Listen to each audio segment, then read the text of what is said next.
Olá, graça e paz, cá estamos novamente para mais um momento com a palavra. Amém? E eu quero ler convosco aqui em Isaías capítulo 6, versículo 1 que diz assim: No ano da morte do rei Uzias, eu vi o Senhor assentado sobre um alto e sublime trono, e as abas das suas vestes enchiam o templo. Serafins estavam por cima dele, cada um tinha 6 asas, com 2 cobria o rosto, com 2 cobria seus pés, e com 2 voavam. E clamavam uns aos outros, dizendo: Santo, Santo, Santo é o Senhor dos exércitos. Toda a terra está cheia da sua glória. A base do limiar se moveram a voz do que clamava, e a casa se encheu de fumaça. Então disse eu: Ai de mim, que sou perdido, porque sou homem de lábios impuros e habito no meio de um povo de impuros lábios.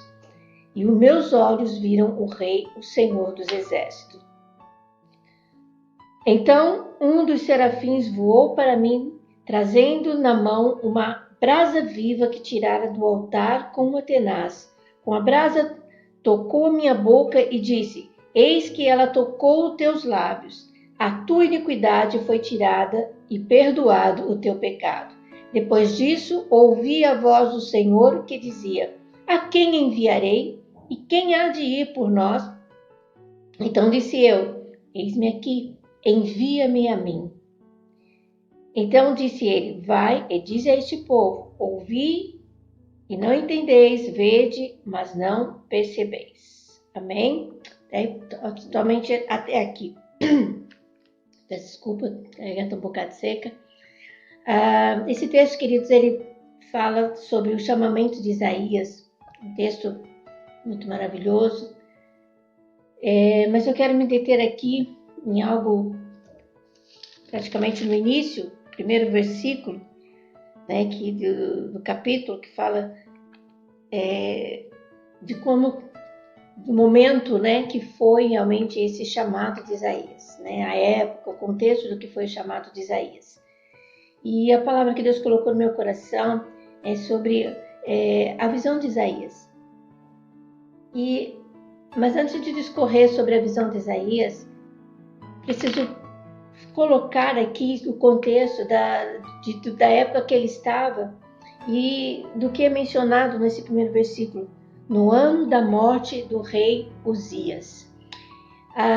O rei Uzias foi um rei que sucedeu seu pai. Aos 16 anos, seu pai morreu, então ele sucedeu o trono e ficou no trono 52 anos, bastante tempo, né? E 52 anos ele esteve ali administrando a nação, servindo a nação. Foi um rei que, do início, ele ouvia muitos conselhos de Zacarias, e foi um rei que, a palavra do Senhor diz que ele temia a Deus, obedecia e temia, tinha muito temor a Deus. E por essa razão, o seu reinado foi um reinado muito abençoado. O tempo do seu reinado foi um reinado muito abençoado. Ele prosperou muito. Ele teve, né, grandes conquistas, armas de guerra. Ele teve um sucesso também. Foi um homem que amou a agricultura, o homem da agricultura. Ele venceu algumas nações, né? Ele teve realmente prosperidade nisso, né? Vitórias nas conquistas de nações. Enfim, foi um rei próspero, um rei abençoado. Todavia, quando foi chegando, começou, né, a subir no seu coração o orgulho, a soberba, e ele então passou a considerar-se: eu sou o rei, né? Eu mando, aquela coisa, né? De poder, né? De abuso de autoridade, vamos dizer assim. Começou o orgulho a tomar conta do seu coração. E Uzias fez algo que ele não podia fazer. Ele foi ao templo para sacrificar, ele foi ao templo oferecer sacrifício, e isso não era permitido. Deus naquela época instituiu reis, profetas e sacerdote, e a função dele era como rei, e só quem podia oferecer sacrifício, sacrificar ali no templo, eram os sacerdotes. E Uzias quando ele foi sacrificar, chegou Azarias, o sacerdote Azarias, e juntamente com mais 80 sacerdotes, olha só, não eram poucos não, mas 80, e tentaram impedir que ele fizesse isso, porque ele não podia, diante de Deus, daquilo que Deus havia determinado, ele não podia oferecer, não era sua função oferecer sacrifício, mas ele ligou, ele não ouviu, não deu ouvido a esses sacerdotes, lembrando que no início ele temia Deus, ele ouvia os conselhos de Zacarias, né? Porém, com o passar do tempo, o orgulho foi tomando conta do seu coração, a soberba foi tomando conta do seu coração, porque ele começou a crescer, e isso foi fazendo com que o seu coração ficasse manchado. E dessa forma, então, ele não atendeu aquilo que os sacerdotes disseram, e imediatamente, queridos, ali dentro, o Senhor, né, colocou, aliás, o texto ali não diz o Senhor, mas naquele momento, mas apareceu-lhe uma lepra na testa. Por que na testa? Porque na testa era onde era colocado uma coroa de ouro, declarando, né, que Rei dos Reis, né, que ele era Deus Rei Santo, uma forma de exaltar ao Senhor. E o rei, ele era aquele que tinha sua função como rei, como reino de administração, mas não como sacerdote, como já disse, e por essa forma, por ter desobedecido automaticamente, daquele momento, ele foi então, ele recebeu então a sua punição. E imediatamente os sacerdotes disseram a ele que ele tinha que sair e os tiraram dali de dentro do templo, e nunca mais ele pôde entrar no templo. Ele precisou ficar afastado, da sua monarquia, né, como rei, da sua função como rei, foi construída uma casa, ele ficou isolado numa casa.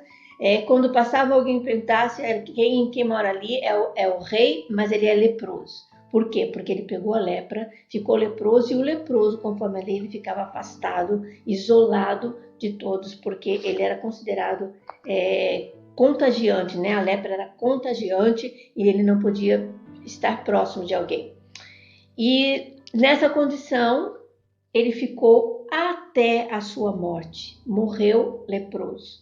Então, infelizmente, ele poderia ter sido um rei que tivesse no seu histórico um final muito bom, mas infelizmente ele teve um final de alguém que desobedeceu a Deus, e por essa razão perdeu o temor a Deus, e por essa razão ele teve um fim trágico, né? Um fim triste.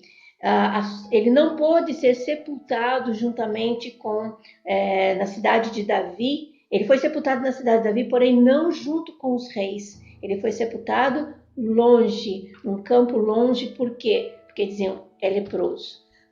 Todo o seu contexto de vida restante é leproso. Quem é que ele é o rei? Mas é leproso. Então, ficou manchada a história. Ainda se sabe, né, pela arqueologia, que em Jerusalém há um local onde foi descoberto, foi trazida a sua ossada e colocado ali, e ali é colocado, né, aqui jaz os ossos do rei Uzias, não Abra. Isto é, até nisso, queridos, ficou realmente uma situação, uma história, né, marcada para o resto da sua história, da sua biografia, vamos dizer assim. Enfim, dentro desse contexto, eu queria passar esse contexto do rei, que foi exatamente nesse contexto de história que Isaías estava, porque aqui diz no versículo, no ano da morte do rei Uzias, eu vi o Senhor assentado sobre um alto e sublime trono, e as abas das suas vestes enchiam o templo. Queridos, Isaías estava naquele momento, num contexto em que durante 52 anos, a nação de Israel, é bom lembrar aqui, voltando, fazendo um parênteses aqui, que o rei Uzias, depois de Salomão, o reino foi dividido em reino do norte e reino do sul. E o rei Uzias, que era o reino de Judá, e o rei Uzias, ele estava exercendo a sua função de rei no reino sul de Judá, reino de Judá. E é nesse contexto de Isaías. E essa nação viveu durante esses anos uma nação próspera, abençoada, como nunca depois de Salomão eles haviam vivido. E, infelizmente, por conta desse pecado, dessa situação do rei, a nação agora passou a ficar, e agora? Quem vai reinar? E quem viria? Será que iria continuar exercendo, né, a nação ser próspera, ser abençoada? Porque a nação tinha sido, sim, abençoada durante aquele tempo. Então Isaías estava vivendo dentro desse contexto, de um contexto de uma incerteza, né? De uma incerteza de uma nação que viria outro rei, que não se sabe o que seria agora o futuro dessa nação. Isaías ainda era jovem, muito jovem, quando houve o seu chamado. Então, para um jovem, ele tinha sonhos, com certeza. E pensando talvez do que poderia vir a acontecer com a sua nação, ele passa então, possivelmente nesse contexto, ele estava ali no templo, ele foi ao templo orar, ele foi ao templo falar com Deus, e naquele momento então, o texto diz, esse primeiro versículo diz que ele teve uma visão: eu vi o Senhor assentado sobre um alto e sublime trono, e as abas das suas vestes enchiam o templo. Aleluia! Que visão maravilhosa. E dentro desse versículo, queridos, eu quero não me delongar muito, mas para nós aqui dizer, Isaías ele teve uma visão maravilhosa e foi aí que houve o chamamento dele para uma missão como profeta.